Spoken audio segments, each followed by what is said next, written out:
The Will to Change, Men, Masculinity, and Love. This is Chapter 11, Loving Men, written by Bell Hooks, read by Naomi Kirst-Schultz. Last chapter. 6/26, 2022. Loving Men. Growing up, I knew my father as the strong man who did not talk, who did not show feelings, who did not give time or attention. He was the provider, the protector, the warrior guarding the gate. He was the stranger in the house. We were not allowed to know him, to hear his boyhood stories, to revel in his memories. His life was shrouded in mystery. We searched for him, standing in front of the photos of him as a young soldier, of him as a boxer, Dad at the pool hall in his glory, Dad on the basketball court. We stood in front of the photo of the all-black infantry unit he served in during World War II. A favorite game of our childhood was to find Dad in the photo, our father, the quintessential patriarch, a man of his times, raised for war. To write about men in love, I must speak of war. Time and time again, we have been told that civilization cannot survive men's loving, for if men love, they will not be able to kill on command. However, if men were natural-born killers, hardwired by biology and destiny to take life, then there would be no need for patriarchal socialization to turn them into killers. The warrior's way wounds boys and men. It has been the arrow shot through the heart of their humanity. The warrior's way has led men in the direction of an impoverishment of spirit so profound that it threatens all life on planet Earth. Writing about his boyhood and the warrior way in the essay My War Story, Shepard Bliss openly confesses that he is a child of trauma, a specific kind of trauma, military trauma, war trauma. Having grown up in the military, become a soldier, and then having grown into an advocate of peace, Bliss takes a stance against war and the warrior's way. The warrior ethic has damaged us. As we move into the 21st century, we need to mature beyond war and warriors. I disagree with these men's movement writers and activists who speak so highly of the warrior. I appreciate some of his traits, like courage, like teamwork, loyalty, but the archetype itself is bankrupt at this point in history. We surely need guardians, boundary setters, husbandmen, and citizens. If we are to survive on this planet so threatened by war and warriors, we must get beyond the obsolete archetype of the warrior and value images such as the peacemaker, the partner, and the husbandman who cares for the earth and the animals. Even though war is failing as a strategy for sustaining life and creating safety, our nation's leaders force us into battle, giving new life to the dying patriarchy. War was in its earliest forms inclusive of women and men. Detailing its history in Blood Rights, Barbara Ehrenreich reminds us that by assigning the triumphant predator status to males alone, humans have helped themselves to forget that nightmarish prehistory in which they were, male and female, prey to larger, stronger animals. Gender, in other words, is an idea that coincidentally obliterates our common past as prey and states that the predator status is innate and natural, at least to men, end quote. Calling attention to the fact that war has been not simply a male occupation, but rather an activity that has often served to define manhood itself, Ehrenreich argues that warfare and aggressive masculinity are mutually reinforcing. The gendered nature of war makes men predators and women prey. We cannot speak of men and love, of love between women and men, without speaking of the need to bring an end to war and all thinking that makes war possible. The slogan, "Make love not war," was popular at that moment in our nation's history when individual males were most conscious of their need to resist patriarchal masculinity. It is no accident that Daniel Berrigan, imprisoned for anti-war activities, would talk with Thich Nhat Hanh about the need for solidarity, for everyone to learn how to make community. These two men of integrity talk together in The Raft is Not the Shore about the need for communities of resistance. Thich Nhat Hanh says, "And resistance at root, I think, must mean more than resistance against war. It is a resistance against all kinds of things that are like war, because living in modern society, one feels that he cannot easily retain integrity, wholeness. One is robbed permanently of humanness, the capacity of being oneself. So perhaps, first of all, resistance means opposition to being invaded, occupied, assaulted, and destroyed by the system. The purpose of resistance here is to seek the healing of yourself in order to be able to see clearly. Communities of resistance should be places where people can return to themselves more easily, where the conditions are such they can heal themselves and recover their wholeness. Berrigan asks that relationships, committed partnerships be seen as vital communities of resistance. In dominator cultures, most families are not safe places. Dysfunction, intimate terrorism, and violence make them breeding grounds for war. Since we have yet to end patriarchal culture, our struggles to end domination must begin where we live, in the communities that we call home. It is there that we experience our power to create revolutions, to make life-transforming change. We already know that men do not have to remain wedded to patriarchy. Individual men have again and again staked a different claim, claiming their rights to life and love. They are beacons of hope, embodying the truth that men can love. If we are to create a culture in which all males can learn to love, we must first reimagine family in all its diverse forms as a place of resistance. We must be willing to see boyhood differently, not as a time when boys are indoctrinated into a manhood that is about violence and death, but rather as a time when boys learn to glory in the connection with others, in the revelry and joy of intimacy that is the essential human longing. We should all follow the wisdom of Thomas More when he calls for non-patriarchal adoration of the boy.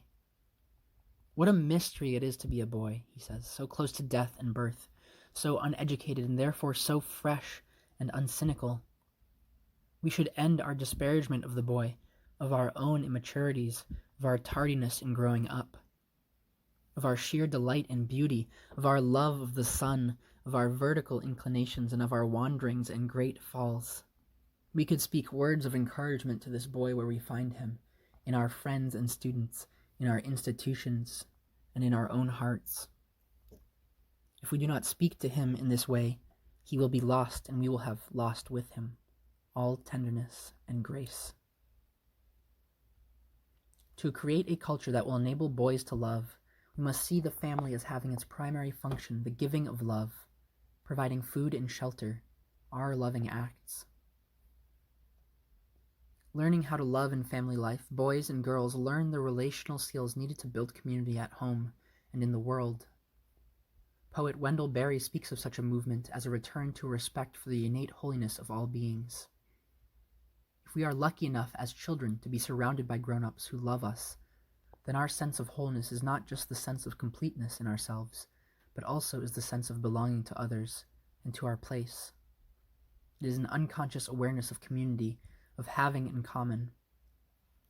It may be that this double sense of singular integrity and of communal belonging is our personal standard of health, for as long as we live. We seem to know instinctively that health is not divided.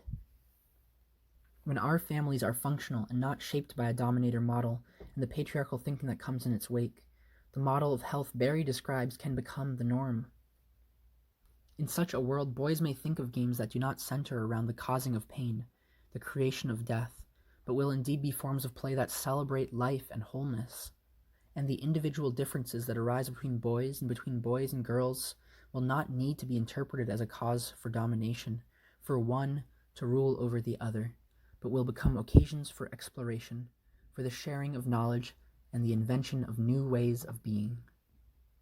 Loving parents already see that if rigid gender roles are not imposed on boys, they will make their decisions about selfhood in relation to their passions, their longings, their gifts. We cannot honor boys rightly, protecting their emotional lives without ending patriarchy. To pretend otherwise is to collude with the ongoing soul murder that is enacted in the name of turning boys into men. Without a doubt, there will always be boys who will choose activities that are rambunctious, that call for physical strength and require an element of risk, but there will also be boys who will seek quieter pleasures, who will turn away from risk. There will be boys whose personalities will be somewhere in between these two paradigms. If boys are raised empathic and strong, autonomous and connected, responsible to self, to family and friends, and to society, able to make community rooted in a recognition of interbeing, then the solid foundation is present, and they will be able to love. To make this solid foundation, men must set the example by daring to heal, by daring to do the work of relational recovery. Irrespective of their sexual preferences, men in the process of self-recovery usually begin by returning to boyhood and evaluating what they learned about masculinity and how they learned it. Many males find it useful to pinpoint the moments when they realized who they were, what they felt, and then suppress that knowledge because it was displeasing to others. Understanding the roots of male dis-ease helps many men begin the work of repairing the damage. Progressive individual gay men in our nation, particularly those who have resisted patriarchal thinking, who are often labeled feminine for being emotionally aware, have been at the forefront of relational recovery. Straight men and patriarchal gay men can learn from them. Men are on the path to love when they choose to become emotionally aware. Zukov and Francis see this as a process. Emotional awareness is more than applying techniques to this circumstance or that circumstance. It is a natural expression of an orientation that turns your attention toward the most noble, fulfilling, joyful, and empowering part of yourselves that you can reach for. That is your soul. Women want men to be more emotionally aware. This is especially so for women who want to be in loving partnerships with men. Yet just as there is a crisis for men, women are experiencing a crisis of faith where men are concerned. The form that crisis takes is despair about the capacity of men to make constructive change, to achieve emotional maturity, to grow up. The notion that lesbian women are anti-male always proves false when groups of women gather and talk about men. The most vicious, man-hating comments are always made by women who are with men and who plan to be with them for the rest of their lives. After 49 years of marriage, my mother is angry with our dad. The perfect subordinated wife, now when they are both over 70 years in age, is upset that he is not more emotionally giving. Since she is not a feminist, she does not see that it is a contradiction to expect this old-time patriarch to suddenly give her love. Her anger surprises and enrages him. Mama's anger masks her fear that any day now she could die without ever feeling loved by the man she has devoted her entire life to pleasing. Like the men who feel that patriarchy's promise has not been fulfilled, Mama feels that she is left with broken promises, without the reward for performing the subordinate role she was told a good woman should perform. Women who are not feminist, women who support patriarchy, who do not have problems with sexism, share with their feminist, anti-sexist counterparts the wish that men would be more loving. Cher Haidt documented this longing in her massive study, Women and Love, A Cultural Revolution in Progress. Her chapter, Loving Men at This Time in History, begins with the observation that strangely, hauntingly, most women in this study, whether married, single, or divorced, of all ages, say they have not yet found the love they are looking for. The love women are looking for in relationships with men is one based on mutuality and partnership. And mutuality is different from equality. Women once believed that men would give us more respect if we showed we were their equals. In a world where gender inequality is for most people an accepted norm, men withhold from women their respect. The root of the word respect means to look at. Women want to be recognized, seen, and cared about by the men in our lives. We desire respect, whether gender equality exists in all areas or not.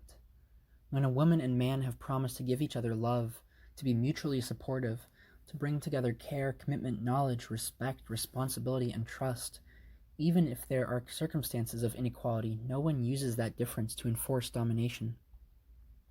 Love cannot coexist with domination. Love can exist in circumstances where equality is not the order of the day. Inequality in and of itself does not breed domination. It can heighten awareness of the need to be more loving.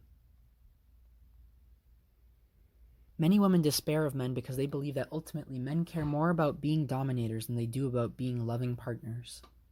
They believe this because so many men refuse to make the changes that would make mutual love possible. Women have not proven that they care enough about the hearts of men, about their emotional well-being, to challenge patriarchy on behalf of those men with whom they want to know love. We read self-help books that tell us all the time that we cannot change anyone, and this is a useful truism. It is, however, equally true that when we give love, real love, not the emotional exchange of "I will give you what you want if you give me what I want," but genuine care, commitment, knowledge, responsibility, respect, and trust, it can serve as the seductive catalyst for change. Any woman who supports patriarchy, who then claims to either love the men in her life or be frustrated that they do not love her, is in a state of denial. Women who want men to love know that cannot really happen without a revolution of consciousness where men stop patriarchal thinking and action. Because sexist roles have always given women support for emotional development, it has been easier for women to find our way to love. We do not love better or more than men, but we do find it easier to get in touch with feelings, because even patriarchal society supports this trait in us. Men will never receive support from patriarchal culture for their emotional development. But if, as enlightened witnesses, we offer the men we love, our fathers, brothers, lovers, friends, comrades, affirmation that they can change, as well as assurance that we will accept them when they are changed, transformation will not seem as risky. As individual men have become more aware of the lovelessness in their lives, they have also recognized their longing for love. This recognition does not mean that men know what to do. Importantly, when men love, it changes the nature of their sexuality, both how they think about sex and how they perform sexually. Many men fear learning to love because they cannot imagine a sexuality beyond the patriarchal model. In a world where men love, a focus on eros and eroticism will naturally replace male obsession with sex. All men could have the opportunity to enjoy sexual pleasure, and that includes sexual fantasy, for its own sake and not as a substitute for fantasies of domination or as a way to assert manhood in place of selfhood, where they taught a healthy eroticism. Often men use perverse sexual fantasy, particularly the consumption of patriarchal pornography, as a hiding place for depression and grief. Patriarchal pornography is the place where men can pretend the promise of patriarchal power can always be fulfilled. Michael Kimmel explores this aspect of male lust in his essay, Fuel for Fantasy. The pornographic utopia is a world of abundance, abandon, and autonomy, a world, in short, utterly unlike the one we inhabit. Most men don't feel especially good about themselves, living lives of quiet desperation. Pornographic fantasy is a revenge against the real world of men's lives. To transform those fantasies requires that we also transform that reality. Transforming the real world men inhabit requires our collective will to dream anew the male body and being as a site of beauty, pleasure, desire, and human possibility.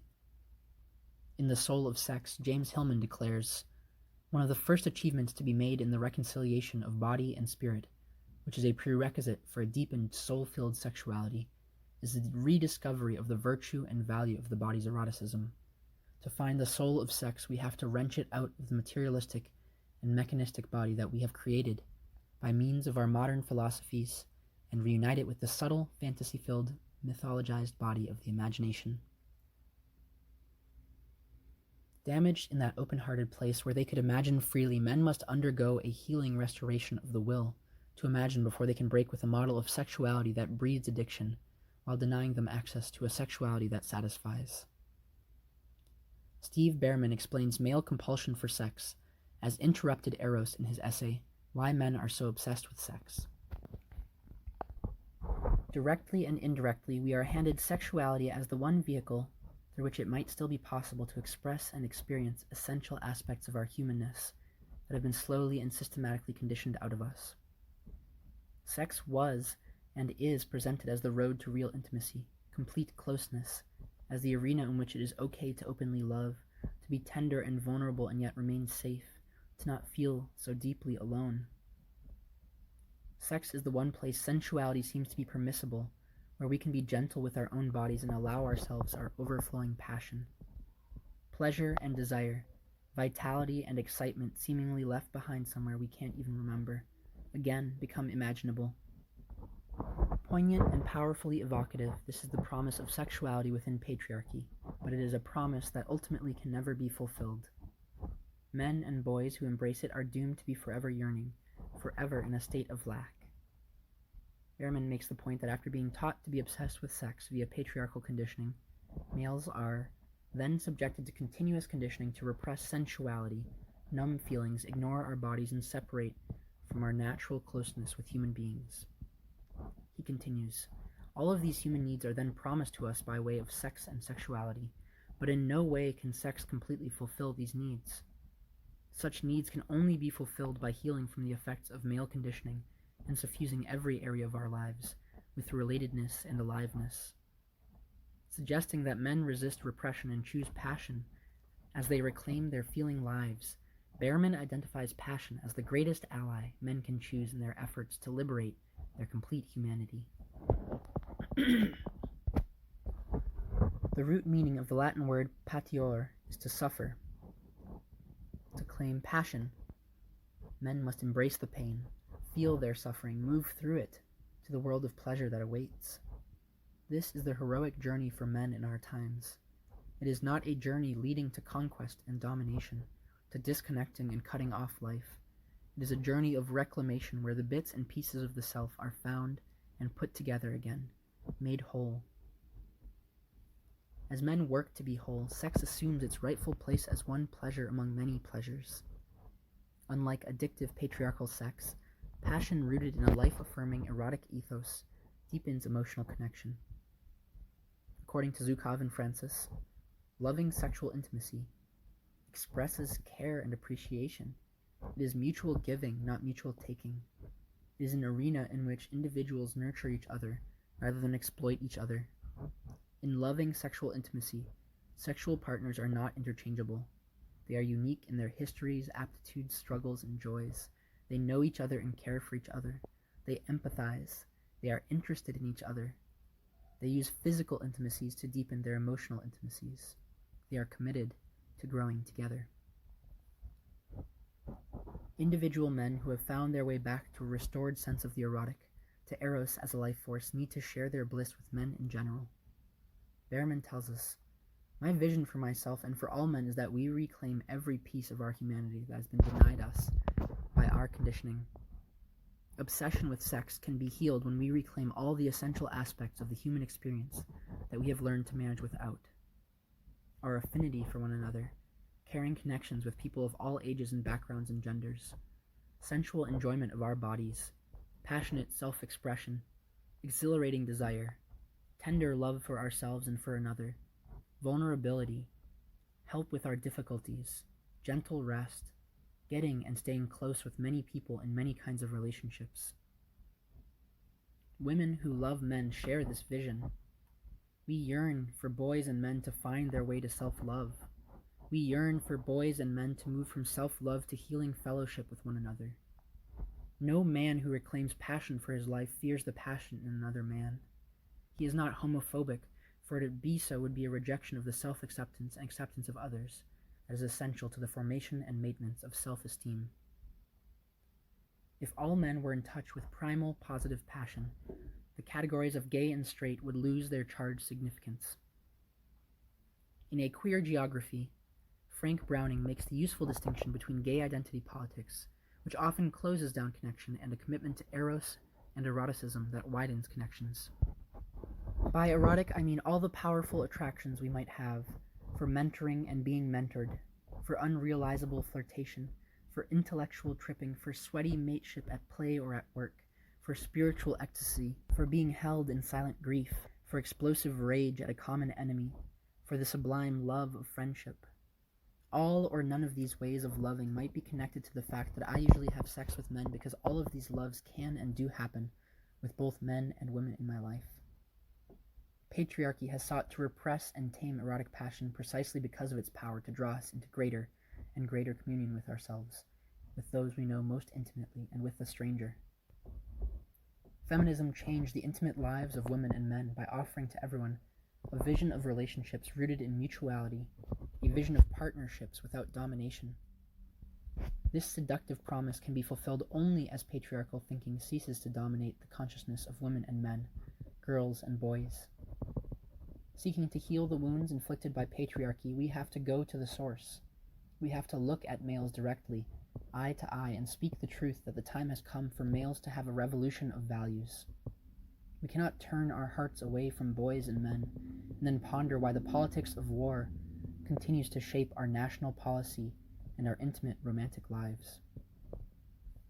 There is a war between the sexes in this nation, between those who believe they are destined to be predators and those they deem prey.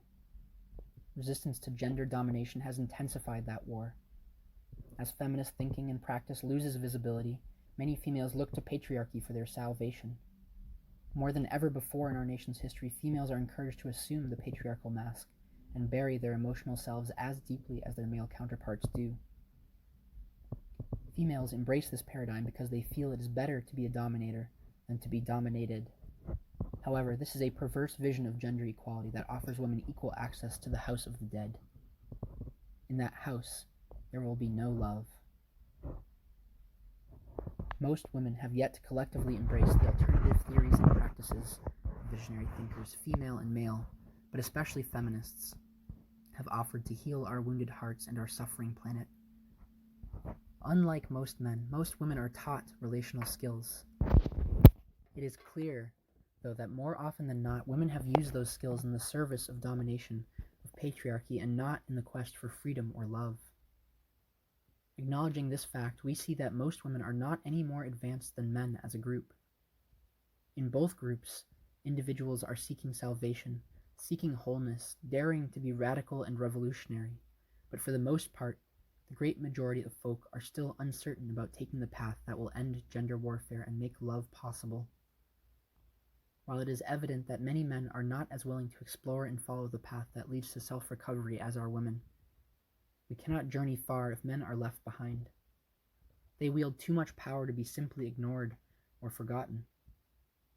Those of us who love men do not want to continue our journey without them. We need them beside us because we love them.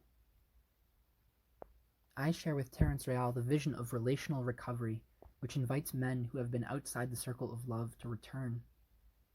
The male journey to love will never be easy or simple in patriarchal culture.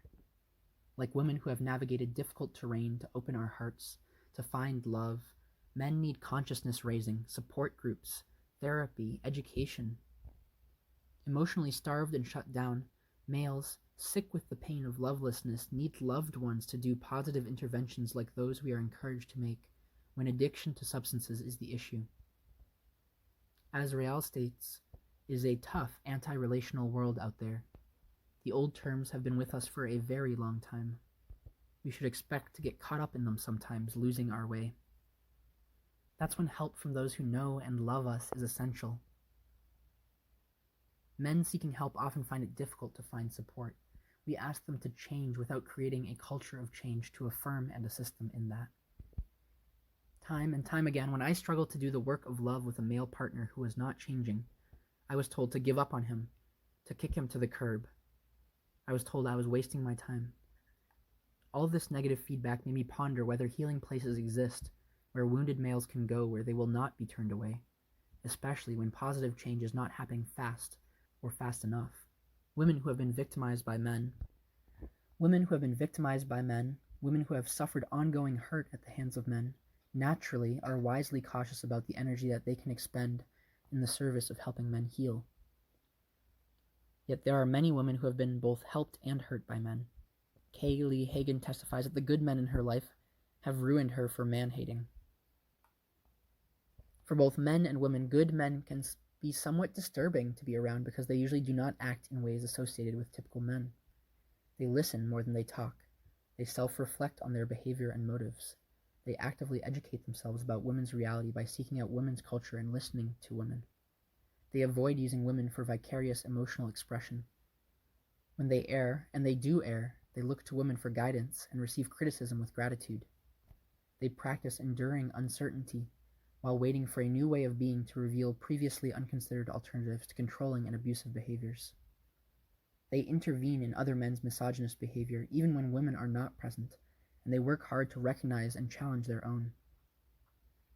Perhaps, most amazingly, good men perceive the value of a feminist practice for themselves, and they advocate it not because it's politically correct, or because they want women to like them, or even because they want women to have equality, but because they understand that male privilege prevents them not only from becoming whole, authentic human beings, but also from knowing the truth about the world. These men offer proof that men can change. Men like this are our true comrades in struggle. Their presence in my life sustains my hope. Men in pain, in crisis, are calling out. If they were not calling out, we would not know that they were suffering. As we listen to their stories, we hear that they want to be well and that they do not know what to do. Based on a true story, the film Antoine Fisher chronicles one man's search for a path to healing. Fisher's poem, Who Will Cry for the Little Boy, gives voice to the suffering that wounded men can no longer hide. We show our love for maleness, for men, by working to heal the wounds of men who suffer and those of us who bear witness with them. Many of us have lived the truth that recognizing the ways we are wounded is often a simpler process than finding and sustaining a practice of healing. We live in a culture where it has been accepted and even encouraged that women wholeheartedly stand by men when they are doing the work of destruction. Yet we have yet to create a world that asks us to stand by a man when he is seeking healing, when he is seeking recovery, when he is working to be a creator. The work of male relational recovery, of reconnection, of forming intimacy and making community can never be done alone. In a world where boys and men are daily losing their way, we must create guides, signposts, new paths. A culture of healing that empowers males to change is in the making. Healing does not take place in isolation.